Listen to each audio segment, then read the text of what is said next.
So, when the economy starts to feel the squeeze, we all start looking for places to cut back, right? But what happens when one of those cuts involves our health? In this explainer, we're going to break down exactly how economic pressures can mess with your health, your wallet, and honestly, the entire healthcare system. And most importantly, we'll talk about what you can actually do to get ready for 2025. Okay, so this question, it's a lot deeper than you might think. The impact of a recession goes way beyond just the price of a doctor's visit.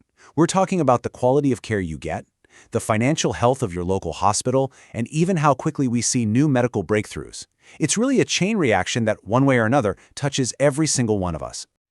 All right, first things first, we need to tackle a huge myth. You've probably heard this before, that healthcare is recession-proof. I mean, it makes sense on the surface, right? People will always get sick and need care. But is that really the full story? The truth? Yeah, it's not immune at all. While that constant need for care definitely gives it a cushion that other industries like retail or hospitality just don't have, a struggling economy creates some very real, very significant challenges for everyone involved, from patients to providers. So how does this actually play out? Well, an economic downturn doesn't just slam into the healthcare system all at once. It's more like a ripple effect, setting off this predictable chain reaction that spreads through every single corner of the industry. And you can see exactly how this works here. It almost always kicks off with job loss, which, for millions of people, means losing their health insurance. That financial pressure forces people to put off care they see as non-urgent. Well, that in turn hits the bottom line of hospitals and clinics. Then, that financial strain gets passed on to the staff. And finally, with less cash flowing through the system, investment in new research and technology just slows down. It's a powerful cascade. But here's the thing, not all economic downturns are created equal. The pressures we could be looking at heading into 2025 are being shaped by a pretty unique mix of circumstances that we haven't really seen before. This slide really lays out the perfect storm we're up against. First, you've got the hangover from the pandemic. We're talking serious workforce burnout and supply chains that are still incredibly fragile. Then you pile on relentless inflation, which is jacking up the cost of everything from labor to basic medical supplies.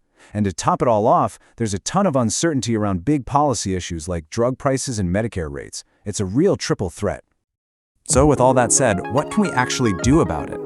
Look, this isn't just about hunkering down and hoping for the best. It's about having a smart game plan. So we've put together a playbook for the three key groups in this whole ecosystem: patients, providers, and businesses.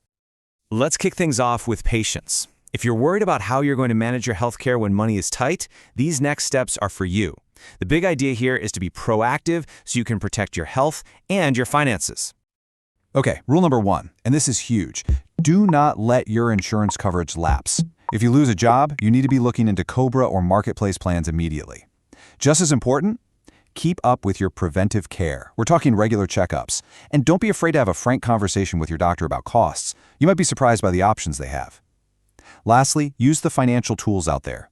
If you can, a health savings account, an HSA, is an amazing way to put money aside for medical costs, tax-free.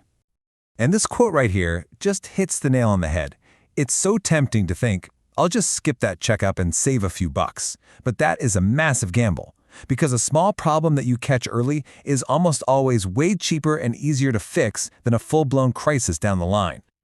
All right, let's switch gears and talk about the folks on the front lines. The doctors, nurses, and hospital admins. For them, the name of the game is resilience. They have to figure out how to keep providing top-notch care no matter what the economy is doing. So for providers, the strategy is all about getting leaner and smarter. That means tightening up their billing and collections and finding ways to be more efficient that don't cut corners on care. Really leaning into things like telehealth can also be a game changer for expanding access while keeping costs down. But this is absolutely critical. They have to support their own staff and fight burnout. You just can't have a resilient healthcare system if your workforce is running on fumes. And last but not least, let's talk about the businesses that make the healthcare industry run. Pharma, medtech, even private practices. For them, getting through market uncertainty takes a really sharp, strategic focus on value and resilience. For the leaders out there, it really comes down to planning and being able to pivot. This means stress testing your budgets for worst-case scenarios and making your supply chains tougher. It's also super important to be crystal clear about the value you're offering, especially if it saves your customers money in the long run. This isn't a time to stop innovating, but you have to be smart about it, focusing your R&D on what really truly matters. So, okay, we've looked at the challenges, we've gone through the playbooks for everyone. What's the big picture here? What does all this tell us about how we build a healthcare system that can actually weather any economic storm? It really comes down to some core basics. When times get tough, nobody can afford to be in a silo. You need real collaboration and open communication between providers, patients, and businesses.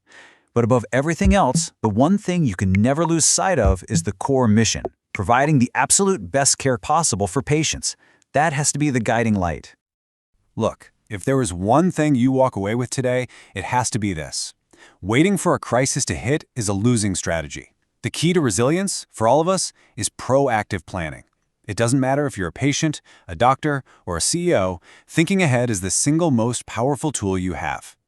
And that brings us to our final question for you. Getting prepared can feel like this huge, overwhelming thing, but it always starts with just one step. So what's one thing you can do right now? Maybe it's just pulling up your insurance policy and actually reading it. Maybe it's opening that HSA. Or maybe it's finally making the call to schedule that checkup you've been putting off. Whatever it is, taking that first step is how you start building real resilience. Thanks for joining us for this explainer.